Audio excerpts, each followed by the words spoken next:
Today on Deep Dive, we're going to be looking at Marvel Comics Tales to Astonish number 43. Can Ant-Man stop the Time Master before it's too late? Let's flip some pages and find out. Hello everyone, my name is Devin, also known as DH Artist, and welcome back to my Deep Dive series. Today's issue has 3 tales from 1963, and the first features the Astonishing Ant-Man. Now, since each book is from my own collection, you can expect their conditions to vary.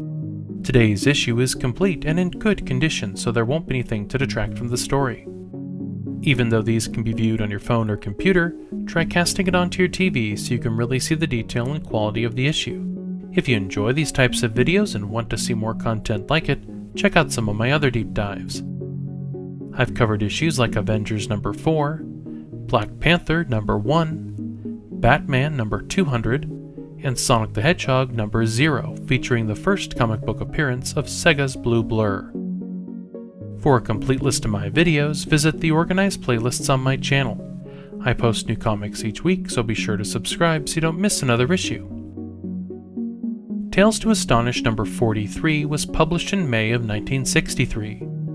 Editor-in-chief was Stan Lee. Cover artists were Jack Kirby, Sol Brodsky, Stan Goldberg, and Artie Simek. There are 3 stories in this book.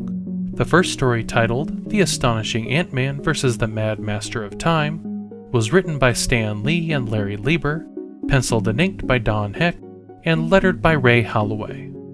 The second story, titled Frankie's Fastball, was written by Stan Lee and Larry Lieber, penciled by Larry Lieber, inked by Sol Brodsky, and lettered by Artie Simek.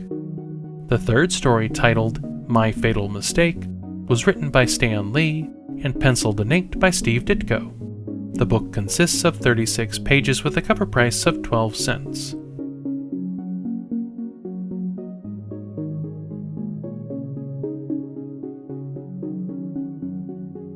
Our first story opens with Ant-Man rushing back to his lab, when he's almost crushed by a telegram falling on top of him.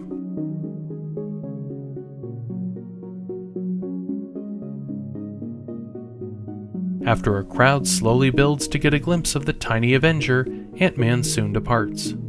We next see the telegram delivered to Professor Weems, who works at the Modern Scientific Research Company. As it turns out, the telegram was from his grandson, who will be visiting him in a few weeks. This is good news for the professor because he plans to give his grandson a tour of the research company. But then a week later at his work, his supervisor fires him because the company policy doesn't allow anyone to work for them past the age of 65. Angered for being fired because of his age, Weems plans revenge by building a device that speeds up the aging process. Once completed, he tests it out on a tree and a baby elephant before finding that it works perfectly.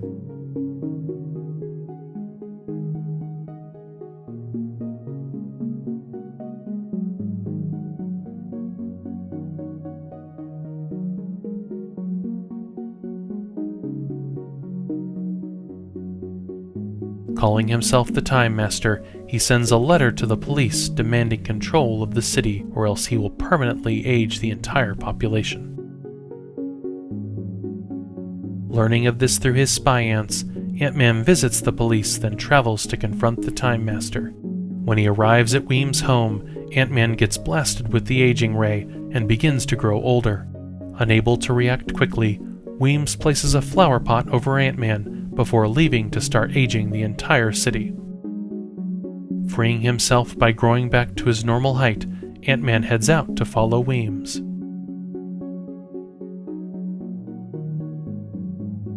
Ant-Man tracks down Weems and finds him on a rooftop, aging random people on the street below. Weems activates his aging ray before realizing his grandson is in the crowd. After aging his grandson, Weems tries to reverse the process, but accidentally drops the device off the side of the building. Thankfully, Ant-Man's army of ants catches the device, and the people in the crowd use it to reverse back to their proper age, including Ant-Man.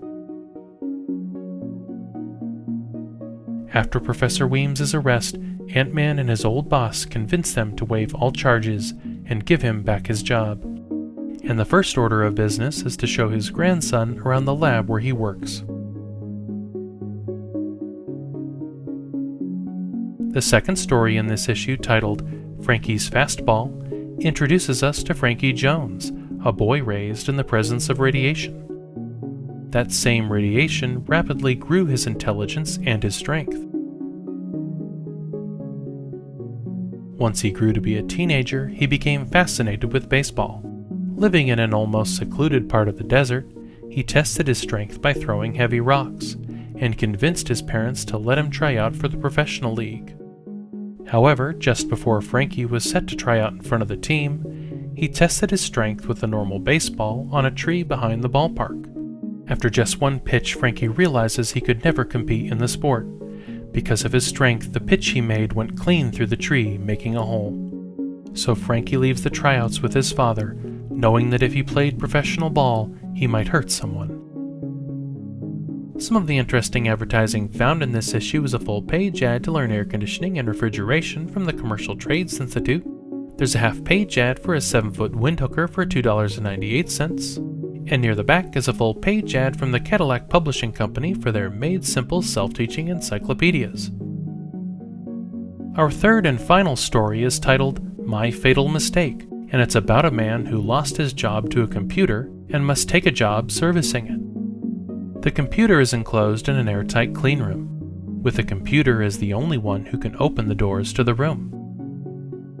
Once the man enters the room and starts to clean, he gets the idea to sabotage the computer so he can get his old job back. But when the man tries to break the machine, he damages the circuits that allow it to open the door, thus sealing him in the airtight room as the oxygen is slowly used up.